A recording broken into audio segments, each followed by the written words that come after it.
Last time हम लोगों ने टू वेरिएबल की कॉन्टिन्यूटी के ऊपर चर्चा की हुई थी। अब हम इस लेक्चर में टू वेरिएबल की कॉन्टिन्यूटी के न्यूमेरिकल को चेक करते हैं कि कैसे हम ये इन्वेस्टिगेट करेंगे कि दी गई आपका जो फंक्शन है वो पर्टिकुलर किसी पॉइंट पर कॉन्टिन्यूअस है या कॉन्टिन्यूअस नहीं है। न्यूमेरिकल की शुरुआत करते हैं। पहली प्रॉब्लम नोट करना सब लोग।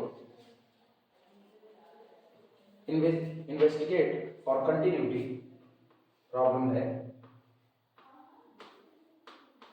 investigate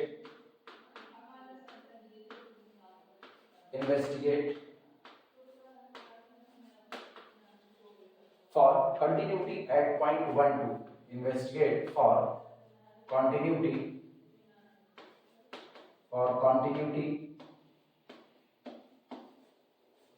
investigate for continuity at point 1 comma 2.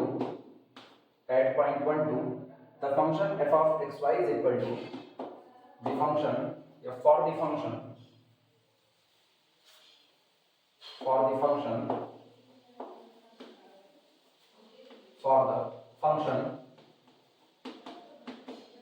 f of xy is equal to function किस तरीके से डिफाइंड है वो देखना।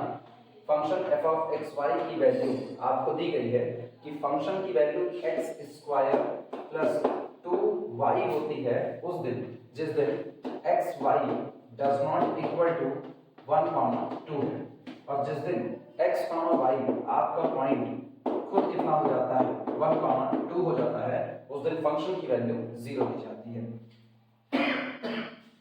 नोट करना।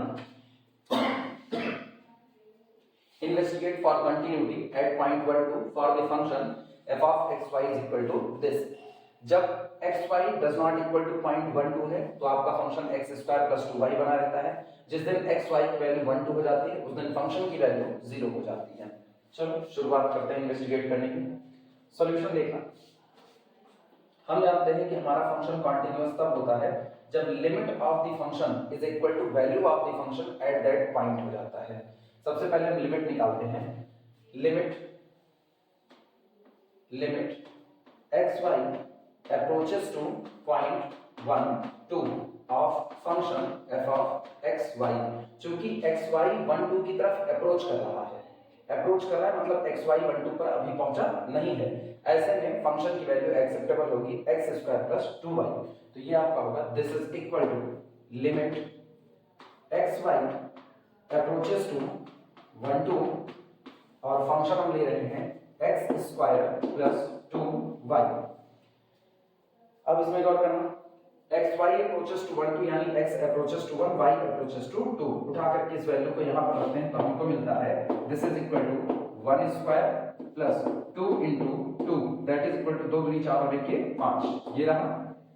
यानी पॉइंट 1 2 पर फंक्शन की लिमिट 5 आई है, लेकिन 1 2 पर फंक्शन की वैल्यू 0 है। सीधी सी बात है, फंक्शन आपका कैसा होगा? डिसकंटीन्यूअस होगा। लिखना सो दैट इस प्रकार हम देखते हैं कि सो दैट the limit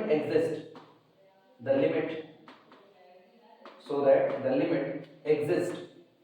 इस तरीके से जो हमने लिमिट निकाली, अगर आपको वेरीफाई करना हो कि इस फंक्शन की लिमिट 5 होगी तो हम पुराने तरीके से एप्सिलॉन डेल्टा का इस्तेमाल करते हुए हम ये साबित कर सकते हैं कि इसकी लिमिट कितनी होगी? 5 होगी। और उसका तरीका यही है कि हम डिफरेंस निकालें। Difference of our function xy and number 5 is less than epsilon whenever difference between x and 1 less than delta और difference between y and 2 less than delta. अगर हर एप्सिलॉन के लिए आपको ऐसा डेल्टा मिल रहा है तो आपके फंक्शन की लिमिट 5 होगी। ये हम वेरीफाई कर सकते हैं। खैर यहाँ इसे वेरीफाई करने की जरूरत हमें नहीं है। ये लिमिट का केस है, जब कहा जाएगा कि दिखाइए फंक्शन की लिमिट ये है तो हम एप्सिलॉन डेल्टा का इस्तेमाल करते हुए वेरीफाई कर लेंगे।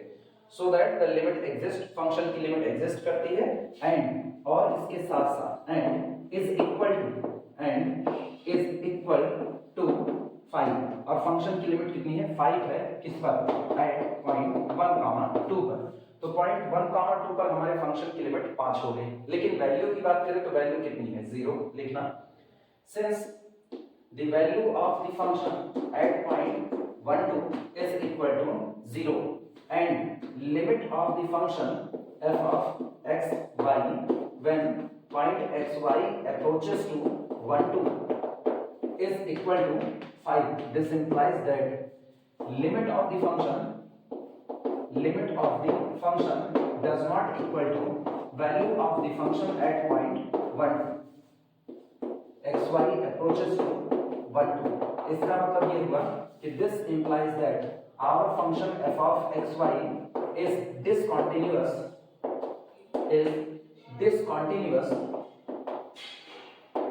our function f of xy is discontinuous at point 1, 2. हमारा फंक्शन पॉइंट 1, 2 पर कैसा है? डिसकंटिन्यूअस. ये सीधा अप्रोच है. हम लोग बाकी के न्यूमेरिकल में एप्सिलॉन डेल्टा के अप्रोच से भी दिखाना सीखेंगे. कैसे हम दिखाएंगे कि हमारा फंक्शन कॉन्टिन्यूअस है या नहीं है. इसे नोट कर लो पहले. इसके बाद हम लोग अगला न्यूमेरिकल उठाते हैं.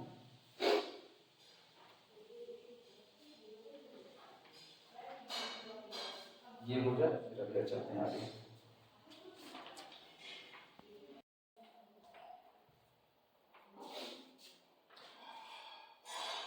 ये लिखते रहो तुम लोग. ऊपर हम दूसरा न्यूमेरिकल लिख रहे हैं.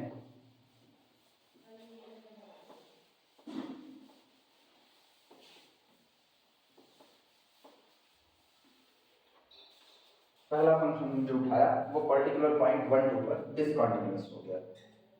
और सेकंड फंक्शन की शुरुआत करते हैं. प्रॉब्लम नोट करना.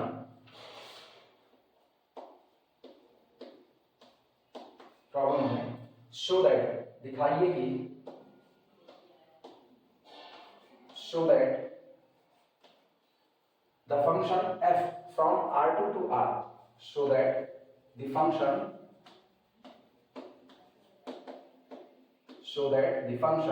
f जिसका डोमेन है R2 और जिसका कोडोमेन है real number set R, show that the function f defined from R2 to R defined by, जो इस तरीके से परिभाषित है defined by. अब फंक्शन कैसे परिभाषित किया गया वो देखना. कह रहे हैं फंक्शन f of xy की वैल्यू आपको दी जाती है.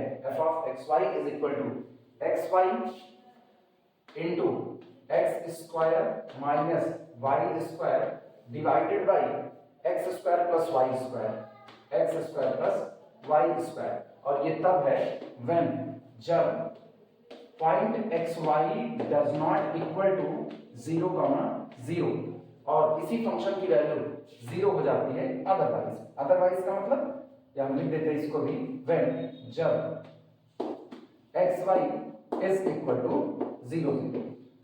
जब आपका पॉइंट ओरिजिन हो जाता है तो फंक्शन की वैल्यू 0 है और जब आपका पॉइंट ओरिजिन नहीं है तब आपके फंक्शन की value xy x square minus y square upon x square plus y square है. आपको दिखाना है show that this function is continuous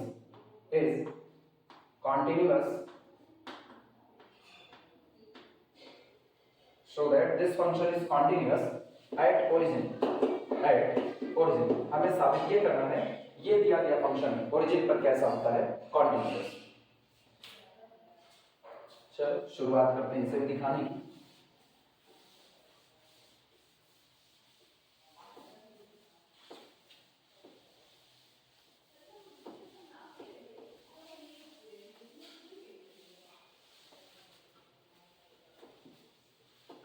अच्छा यहाँ पर सीधे लिमिट निकालने वाला अप्रोच काम नहीं कर सकता है क्योंकि यहाँ दिक्कत ये है कि अगर हम सीधे लिमिट निकालने जाते भी हैं तो नीचे वाला हिस्सा 0 बन रहा होगा.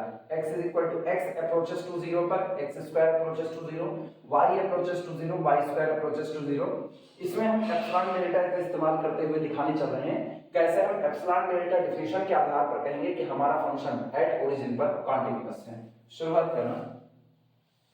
सॉल्यूशन.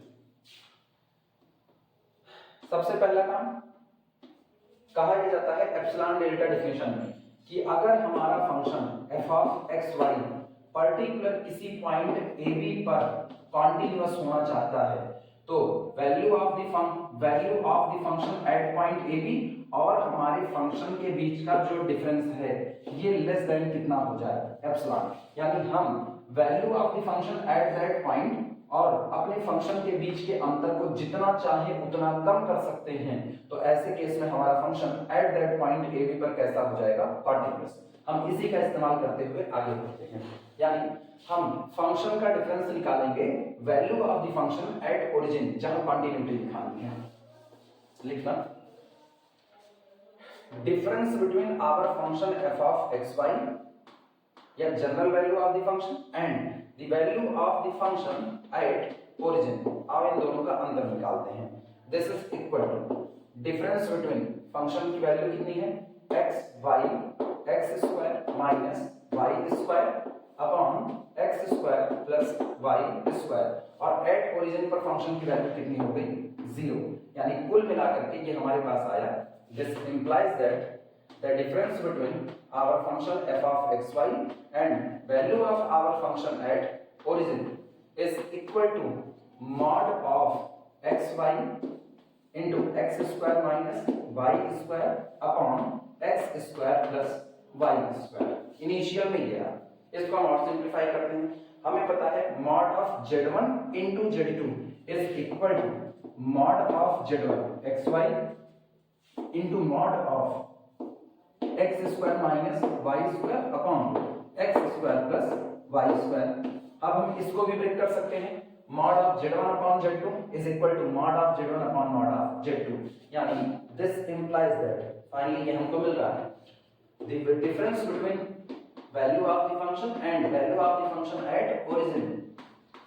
अब difference between our function and value of the function at origin is equal to mod of xy, ठीक, और into mod X square minus Y square upon mod of x square plus Y square. हमें ये पता है कि mod of x square minus Y square ये छोटा होता है mod of x square plus Y square से। जिनको नहीं समझ में आया वो ऐसे देखें, एक तरफ मैंने लिखा नंबर एक्स स्क्वायर, फिर मैंने लिखा नंबर यहाँ पर एक्स स्क्वायर। अभी दोनों तरफ हाल बराबर चल रहा है। इसके बाद मैंने क्या किया, इनको y स्क्वायर दे दिया, यानी इस x स्क्वायर में मैंने y स्क्वायर मिला दिया तो ये इंक्रीज कर गया, और इसके पास से y स्क्वायर को ले लिया। तो एक में से आप सब्सट्रैक्ट कर रहे हो और एक में आप ऐड कर रहे हो। जहां आप ऐड कर रहे हो वो क्वांटिटी बड़ी होगी और जहां आप सब्सट्रैक्ट कर रहे हो वो क्वांटिटी छोटी होगी। तो दिस क्वांटिटी इज, अब पूरे पर चूंकि मॉड बैठा हुआ है, mod of this confirmly it is less than this. Clear हुआ? इनको नीचे लेकर के आए तो mod of x square minus Y square divided by mod of x square plus Y square and this quantity perfectly less than 1। ये रहा।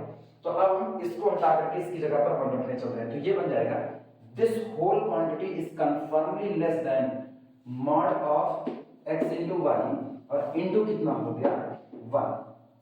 Note करो।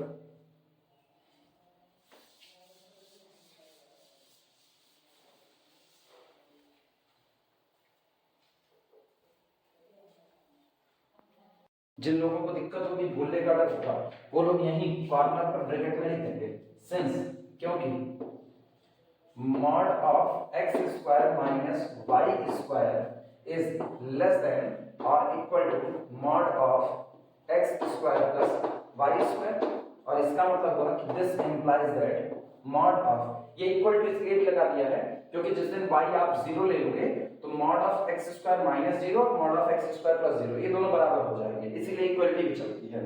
Mod of x square minus Y square upon mod of, तो इधर हम लगा ही देते हैं लेस देन और equal to mod of x square plus Y square is less than और इक्वल टू कितना हो गया 1। ये बात कॉर्नर पर बता देना।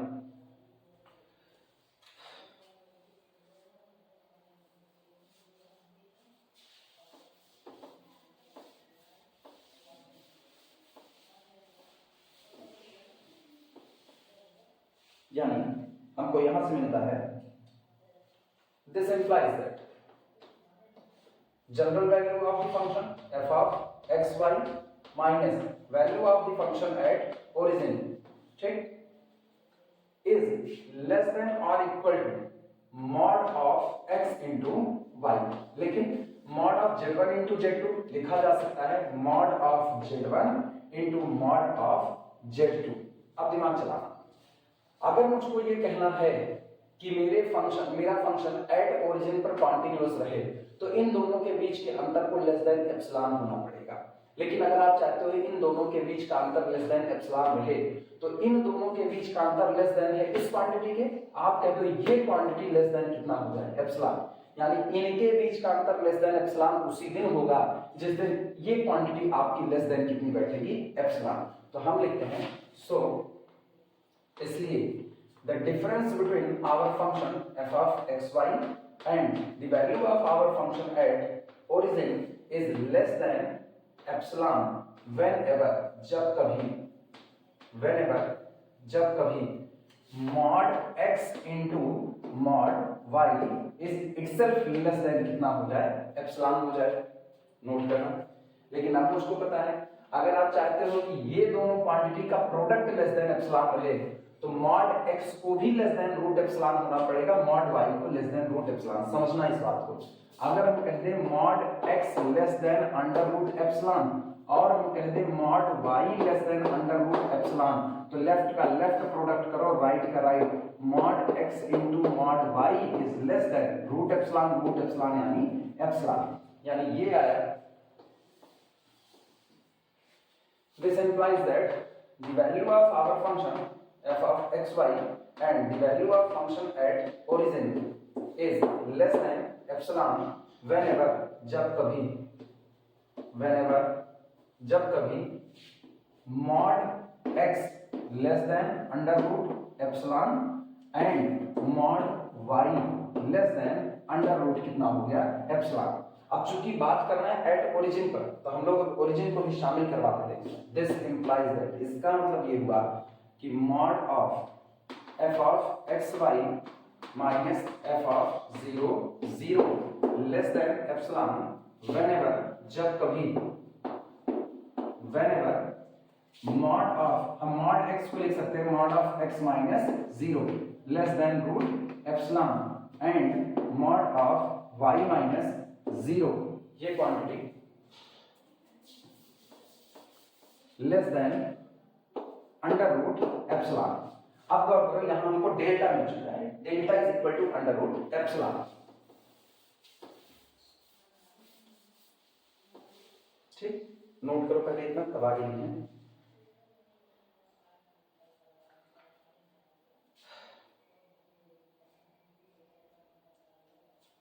हम इसी के ठीक नीचे अभी epsilon delta definition of continuity लिख देते हैं, तो वो बहुत ज्यादा क्लियर कर देगा, और उसको एक ब्रैकेट में बना देते हैं।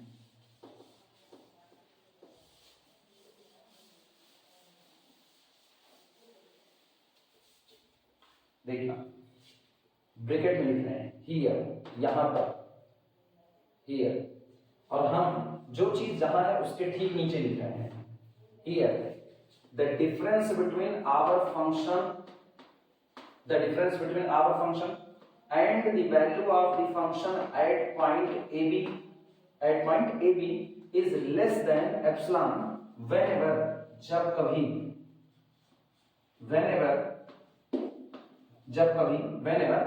difference between x and a less than delta and difference between y and b less than delta। यहां अगर हम देखें तो आप गौर करो ये डिक्टो epsilon delta definition of continuity ऊपर फुलफिल हुई है, बस अंदर क्या है, जो पॉइंट ए बी है वो हमारा ओरिजिन है, तो गौर करो ए की जगह पर 0 और बी की जगह पर कितना 0, तो इसका मतलब हमारे लिए डेल्टा कितना आया रूट एप्सिलॉन, और जिस दिन हम डेल्टा रूट एप्सिलॉन लेंगे whatever B epsilon be always have a delta. अगर आप एप्सिलॉन को 1/4 लेते हो तो आपको अंडर रूट 1/4 मिलेगा डेल्टा, अगर आप एप्सिलॉन को 1/6 लेते हो तो डेल्टा अंडर रूट 1/6 मिलेगा, जिस दिन आप एप्सिलॉन को 1/12 लोगे डेल्टा अंडर रूट 1/12 मिलेगा। यानी आप जितना चाहो उतना इनके बीच का अंतर कम कर सकते हो, आपको हर चुने गए एप्सिलॉन के लिए एक डेल्टा मिलेगा ही मिलेगा। इसका मतलब epsilon delta definition of continuity यहां पर होल्ड होती है, और इसलिए मेरा फंक्शन एट ओरिजिन पर क्या कहलाएगा, कंटीन्यूअस कहलाएगा। लिखते हैं यहां पर चाहे बता देते हैं here delta is equal to under root epsilon. ठीक, लिखना since epsilon delta definition of continuity epsilon delta definition of continuity आपसे कुछ डिमांड ही नहीं करती, वो केवल एक डिमांड करती है कि अगर आपके चुने गए हर एप्सिलॉन के लिए आपको डेल्टा मिल रहा है तो आपका फंक्शन कंटिन्यूअस होगा। लेकिन अगर आपने कोई ऐसा एप्सिलॉन चुन लिया जिसके लिए आपको डेल्टा ना मिला तो आपका फंक्शन अब एट दैट पॉइंट कंटिन्यूअस नहीं हो सकता। यहाँ ऐसा हो ही नहीं रहा, यहाँ हमारे पास हर चुने गए एप्सिलॉन के लिए मुझको एक डेल्टा मिल ही रहा है। Epsilon delta definition of continuity holds। so इसलिए given function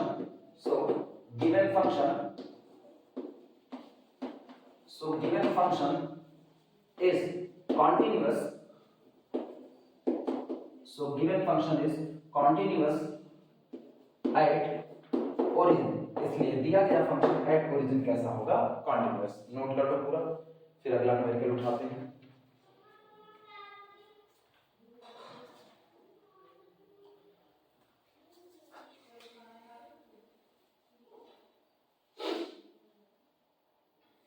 सब लोग लिख लो, फिर आगे चलते हैं हम लोग।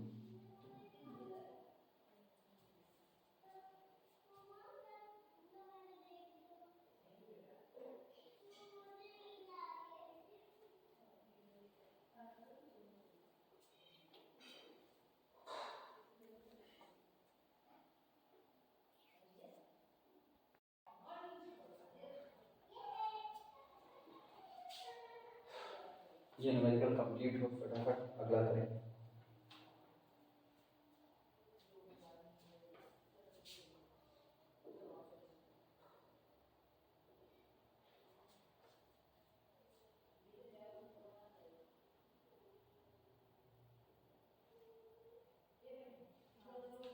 चलो अगला लिखते हैं न्यूमेरिकल।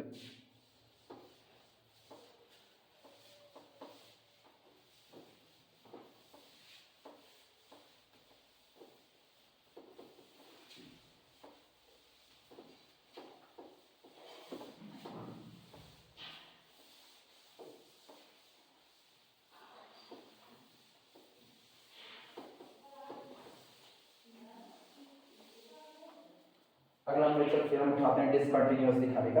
प्रॉब्लम नोट करना। शो दैट प्रॉब्लम है, शो दैट दिखाइए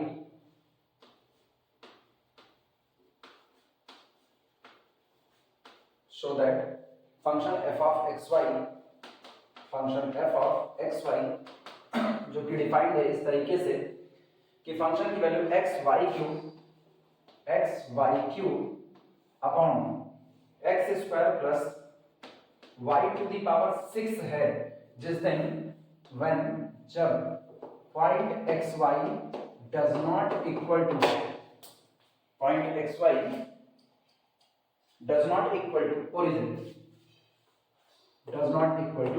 ओरिजिन और फंक्शन की वैल्यू 0 है जब when point xy is equal to origin.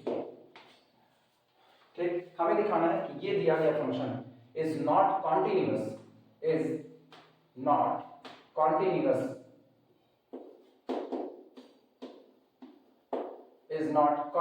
हमारा फंक्शन कॉन्टिन्यूअस नहीं होगा एट ओरिजिन। शो ये करना है कि दिया गया फंक्शन एट ओरिजिन पर कॉन्टिन्यूअस नहीं होगा। नोट करना।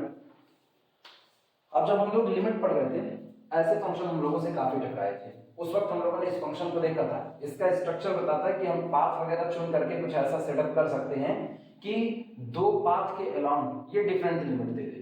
ऐसे न्यूमेरिकल हो चुके हैं, इसलिए साफ पता चलता है पावर ऊपर कितनी है 3, नीचे पावर कितनी है 6। कोशिश ये करेंगे कि y की पावर 6 यहाँ भी बन जाए और वो y की पावर 6 यहाँ भी बन जाए। तो अब हम दो पाथ के अलोंग ओरिजिन की तरफ बढ़ेंगे बारी बारी। देखना सॉल्यूशन क्योंकि जब आपको ये दिखाना हो कि आपका फंक्शन कॉन्टिन्यूअस नहीं है तो कई तरीके हैं। पहला आप ये दिखा दो कि value of the function at that point और आपके फंक्शन की लिमिट ये दोनों डिफरेंट है। दूसरा, आपके फंक्शन की लिमिट ही ना एग्जिस्ट करे। अगर फंक्शन की लिमिट एग्जिस्ट ही नहीं करेगी तो value of the function at that point के बराबर होने का चांस नहीं होता। तो तो हम लोग इसके लिए दिखाने चल रहे हैं कि इस फंक्शन की लिमिट ही एग्जिस्ट नहीं करेगी। जब लिमिट ही एग्जिस्ट नहीं करेगी तो value of the function at that point जो कि 0 है उसके बराबर होने का सवाल नहीं होता, और ऑलरेडी ये फंक्शन मेरा कैसा हो जाएगा, डिसकंटीन्यूअस हो जाएगा। लिखना value of the function at that point f of 0 0, ये आपको ऑलरेडी दिया गया है कि कितना है 0, ठीक। लेट माना पॉइंट xy अप्रोच करता है किसकी तरफ, ओरिजिन की तरफ। Let point xy approaches to origin, लेकिन किस पाथ के अलोंग, अलोंग दिमाग चलाना, यहाँ y की पावर 6 है, मेरे दिमाग में आ रहा है कि ऊपर भी y की पावर 6 बन जाए, यहाँ भी y की पावर 6 बन जाए। y की पावर 3 है, अगर y की पावर 3 और आ जाए तो ये y की पावर 6 बन जाएगा। तो हम लोग पाथ लेते हैं along x is equal to y cube, और जब along x is equal to y cube लेते हैं तो गौर करना y क्यूब y की 6 और x स्क्वायर की बात करें तो ये हमको देगा दोनों साइड का स्क्वायर करो, x square is equal to 3 दूनी 6 y की पावर 6, हमारा काम हो गया। तो हम ले रहे हैं point xy approaches to origin along the path x is equal to y cube, तो ये बन जाएगा then limit of the function, limit when point xy approaches to origin 0 0 f of xy is equal to, जब सब y में convert कर देंगे तो केवल लिमिट आएगी, लिमिट y approaches to 0। अब रखो वैल्यू यहाँ पर, चूंकि xy अप्रोच कर रहा है ओरिजिन की तरफ, बराबर नहीं है, इसलिए ऊपर वाली वैल्यू चुनी जाएगी।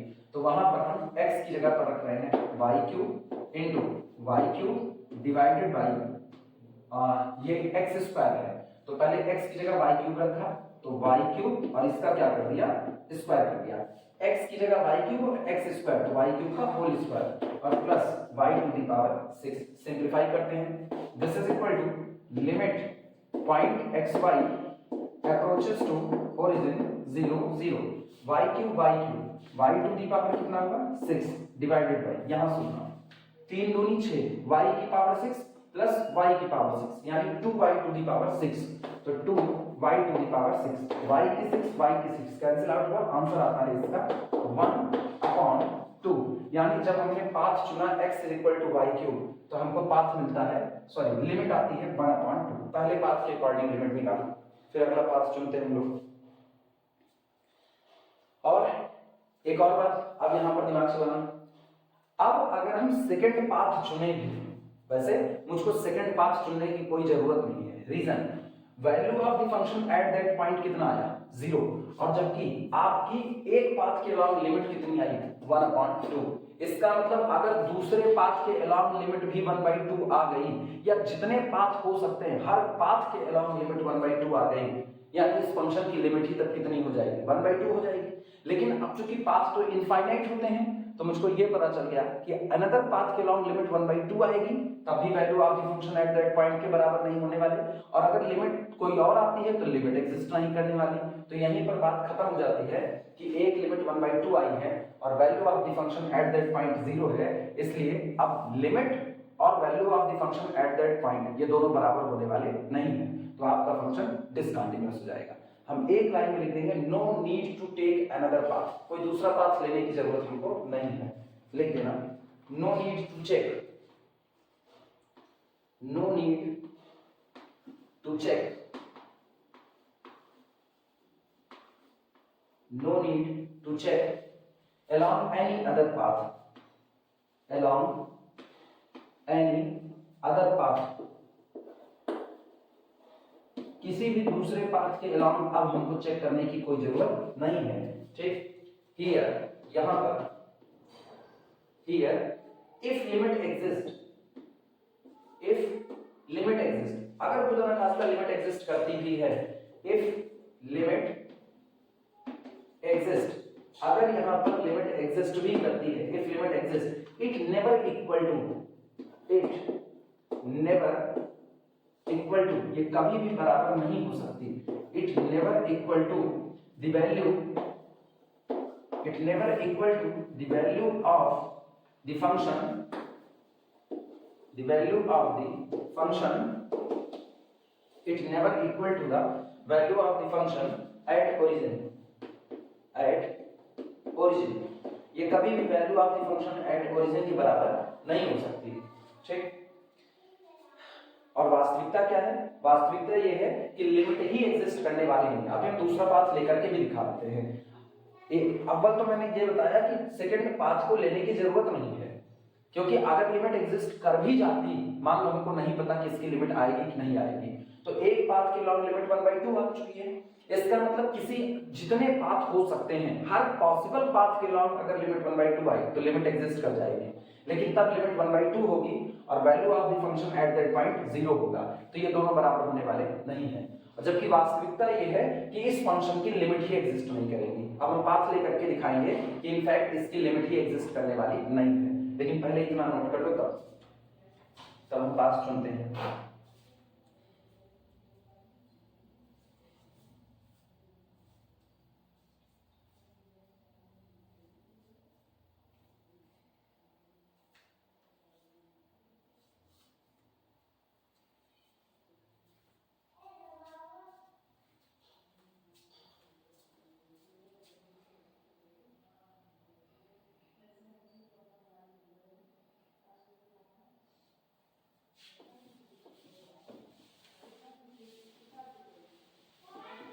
अगर पाथ चलो अब की बार हम लोग पाथ लेते हैं y = x। इस बार पाथ y = x लेंगे। लिखना इनफैक्ट वास्तविकता में लिमिट डज नॉट एग्जिस्ट, लिख देना in fact limit does not exist, limit does not,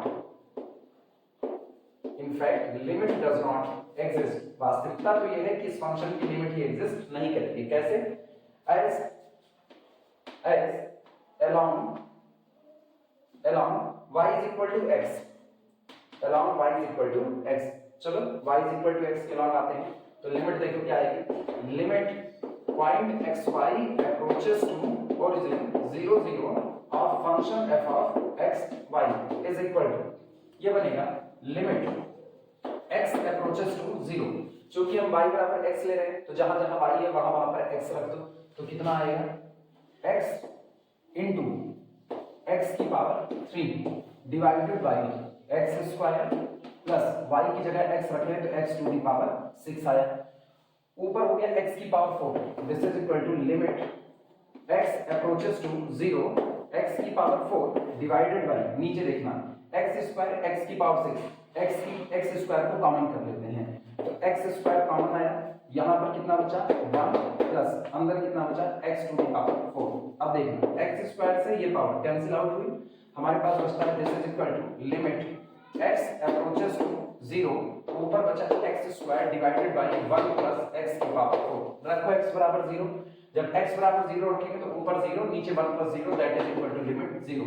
एक पाथ के अलोंग लिमिट 1/2 आई थी और दूसरे पाथ के अलोंग लिमिट 0, दो डिफरेंट पाथ दो डिफरेंट लिमिट, यानी limit of the function does not exist. लिखना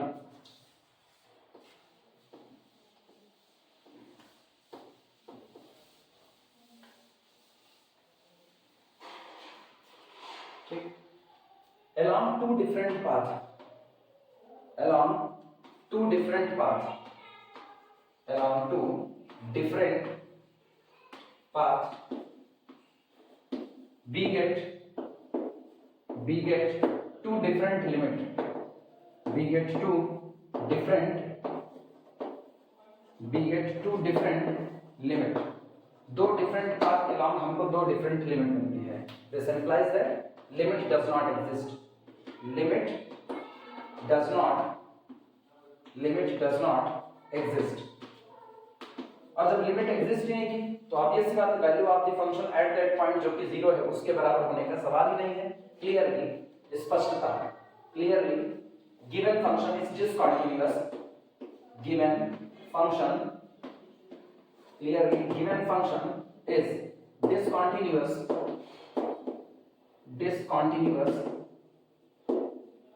at origin। दिया गया फंक्शन एट ओरिजिन पर कैसा होगा, डिसकंटीन्यूअस। नोट कर लो,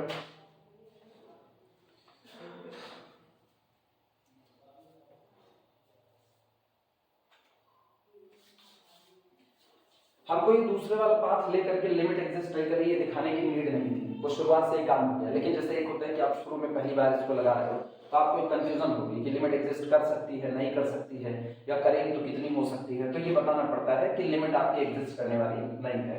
ठीक, हालांकि इसे दिखाने की कोई जरूरत नहीं। अगर एग्जाम हॉल में भी करना होगा तो एक लिमिट 1/2 आई और value of the function at that point 0 था, वही बात खत्म कर देते कि अब ये फंक्शन आपका डिसकंटिन्यूअस, वहां हम टाइम बचा रहे होंगे तो हम उतना ही लिख करके ऊपर के हिस्से पर ही लिख देंगे clearly given function is discontinuous eight origin. ये आने की जरूरत नहीं है, ये केवल तुमको समझाने के लिए हम लिखा दिए हैं।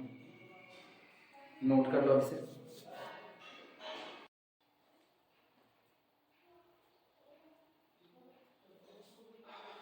आज के लेक्चर में एक न्यूमेरिकल और लेते हैं, उसके बाद इसको एंडिंग करते हैं इसकी।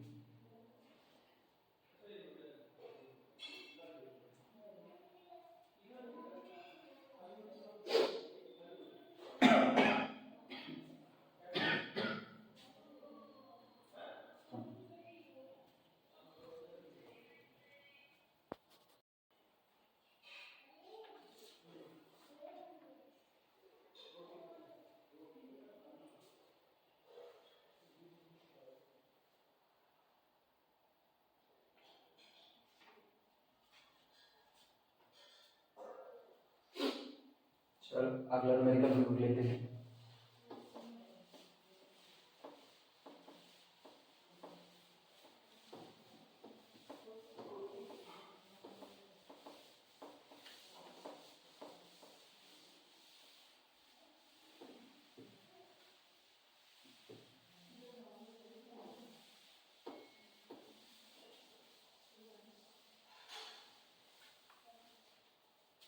नेक्स्ट न्यूमेरिकल लेना। प्रॉब्लम है शो दैट, दिखाइए कि show that function f of x y, function f of x y जो कि इस तरीके से डिफाइंड है कि फंक्शन की value x y upon under root x square plus Y square होती है जिस वक्त आपका पॉइंट एक्स वाई जब कभी when x y does not equal to origin 0 है, और इसी फंक्शन की वैल्यू 0 है जब when x y is equal to 0। जब फंक्शन ओरिजिन पर है तो उसकी वैल्यू 0 है, और ओरिजिन से हट करके फंक्शन की वैल्यू ये सामने लिखी गई x y upon under root x square plus Y square. ठीक, दिखाना ये है कि ये फंक्शन इज कॉन्टिन्यूअस एट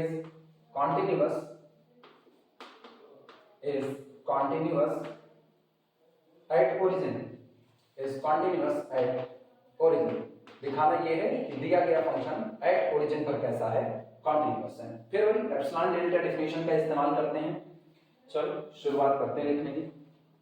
लेकिन इस बार हम एक काम करते हैं, क्योंकि मेरा function x y upon under root करके है, ये थोड़ा सा टेक्निकल मामला हो गया। X y upon under root this, ये थोड़ा सा मुश्किल होगा। तो मेरे दिमाग में आता है अगर नीचे से ये रूट वाला मामला ही खत्म हो जाए तो हमारी सॉल्विंग आसानी से हो सकती है। और हम जानते हैं दो जगह पर स्क्वायर मौजूद हो, दो जगह पर स्क्वायर मौजूद हो और वो खत्म हो जाए तो ऐसा एक जगह पर होता है sine square plus cos square. अगर ये नीचे वाला किसी तरीके से cos square theta plus sign square theta बन जाए तो ये अंडर रूट के अंदर में cos square theta plus sign square theta 1 हो जाएगा और हमें रिलीफ मिल जाएगा। और हम जानते हैं कि हम बड़े इत्मीनान से कर सकते हैं इस कार्टेशियन को पोलर में चेंज करके x बराबर कितना रख दें r cos थीटा और y बराबर रख दिया जाए r sin थीटा। बस ये सब्स्टिट्यूशन और हम कार्टेशियन से चले जाएंगे पोलर की दुनिया में। नोट करना, लिखना है solution. Take x is equal to r cos theta और y is equal to r sin theta। हम x बराबर r cos theta लेते हैं और y बराबर r sin theta, तो हमारा फंक्शन चेंज होता है। Then our function which is the function of xy reduces to function of x की जगह पर r cos theta और y की जगह पर r sin theta and this is equal to, रखो फंक्शन में, तो x की जगह पर हम रख रहे हैं r cos theta, ठीक, y की जगह पर हम रख रहे हैं r sine theta divided by under root x की जगह पर r square cos square theta बन जाएगा और प्लस वाई की जगह पर रखेंगे तो r square sine square theta बन गया। ये रहा अपने पास, यानी हमको मिला दिस इंप्लाइज दैट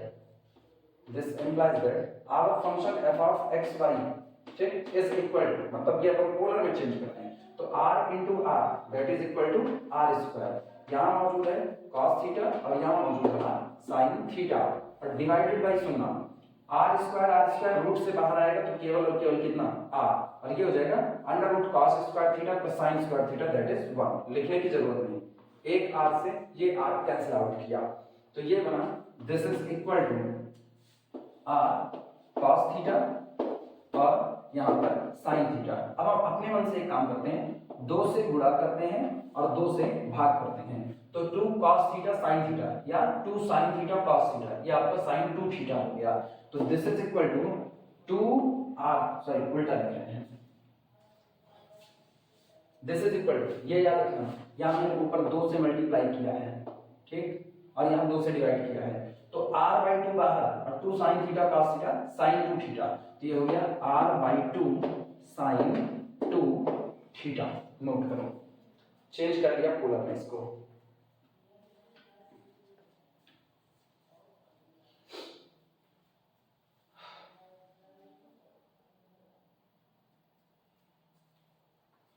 अब difference between our function and value of the function at origin यही हमको निकालना है, बस अपना काम बन जाएगा इससे।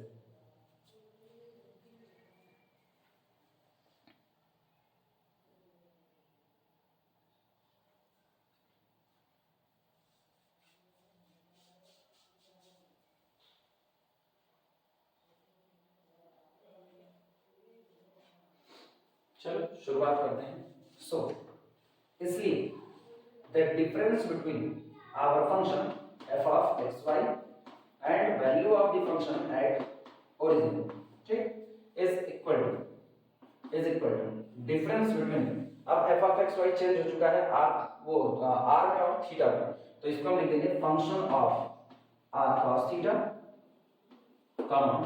r sin थीटा ठीक and function value at origin 0 0 ठीक इज इक्वल टू, ये आपका this is equal to difference between f of x Y की वैल्यू पोलर में आई हुई है r अपॉन 2 sin 2 थीटा और एट ओरिजिन फंक्शन की वैल्यू कितनी बनी रहेगी 0 बनी रहेगी तो इसका मतलब ये आया आपका कितना this is equal to mod of r by 2 into sin 2 theta.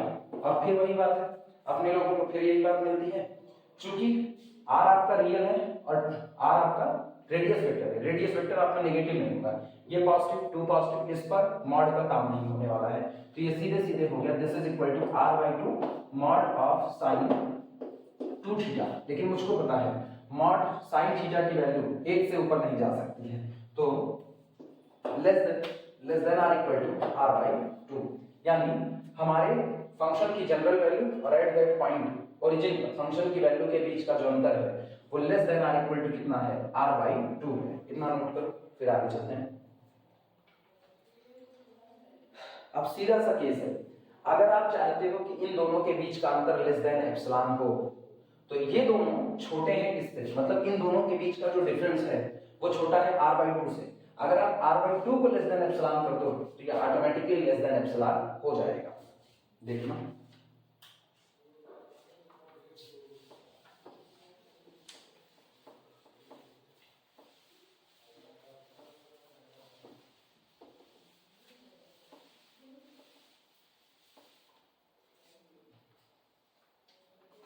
लिखना सो इसलिए the difference between general value of the function f of x Y and value of the function at origin is less than epsilon, इनके बीच का अंतर less than epsilon होगा whenever जब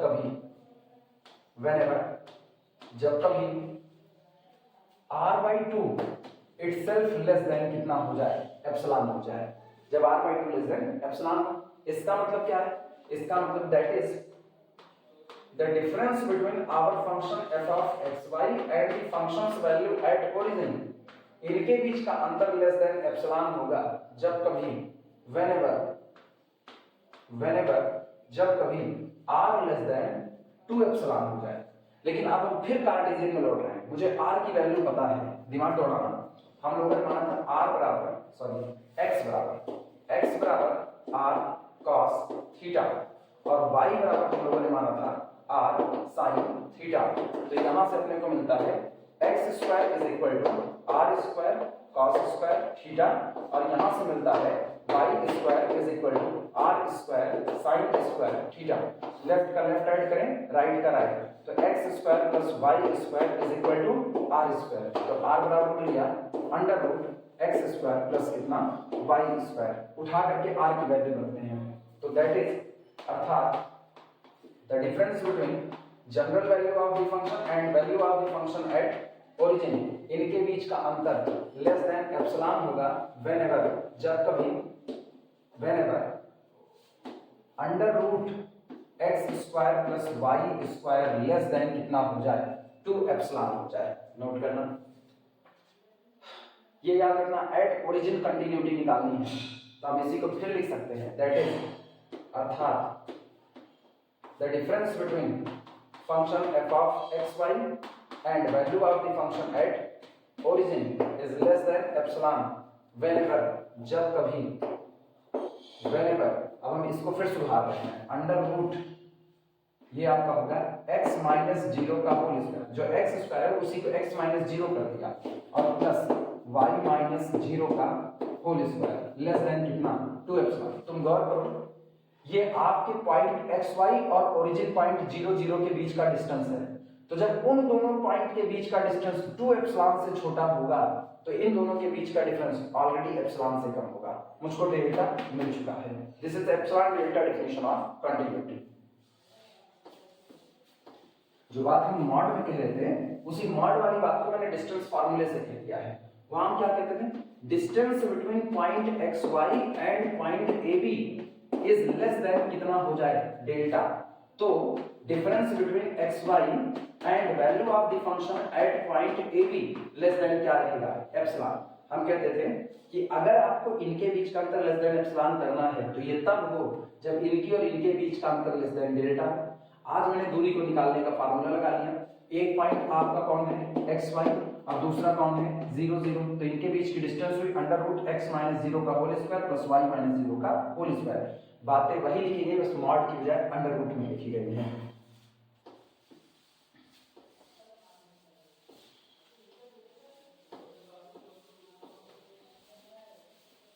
यानी हम लोग इसी को लिख सकते हैं, दैट इज अर्थात इसका मतलब ये होगा the difference between general value of the function f of xy and value of the function at origin, value of the function at origin is less than epsilon if, यदि, अब हम इसकी जगह पर हम उसी डिस्टेंस वाली बात को लेते हैं, इफ डिस्टेंस बिटवीन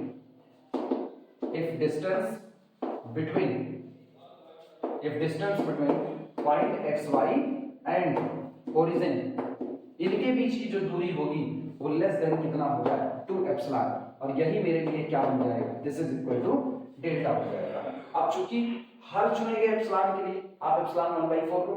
अगर आप एप्सिलॉन 1/4 लोगे मतलब आप इन दोनों के बीच का अंतर 1/4 से भी कम करना चाहते हो तो आपको xy को 0 0 के नजदीक पहुंचाना पड़ेगा। कितना 1/2, यानी इनके बीच का अंतर 1/2 से कम करना पड़ेगा। अगर आप इनके बीच का अंतर 1/6 से कम करना चाहते हो, कितने से 1/6 से, तो आपको इनके बीच का अंतर 2 × 1/6 यानी 1/3 से कम करना पड़ेगा। अगर आप इनके बीच का अंतर 1/12 से कम करना चाहते हो तो इनके बीच का अंतर 1/6 से कम करना पड़ेगा। सोचो हम जितना चाहें उतना इनके बीच का अंतर कम कर सकते हैं, यानी अगर हम इनके बीच का अंतर 1/100 से कम करना चाहें तो इनके बीच का अंतर मुझको 1/50 से कम करना पड़ेगा। तो हर चुने गए एप्सिलॉन के लिए हर बार आपको डेल्टा मिल रहा है, यानी आपका फंक्शन एट ओरिजिन कंटीन्यूअस है। लिखना, this implies that our function f of xy ठीक इज continuous at origin, हमारा फंक्शन एट ओरिजिन पर कैसा बना रहेगा, कॉन्टिन्यूअस। बस इसी पर आज के लेक्चर रोकते हैं, बाकी बातें अगले लेक्चर में हम लोग करेंगे। नोट कर लो इतना।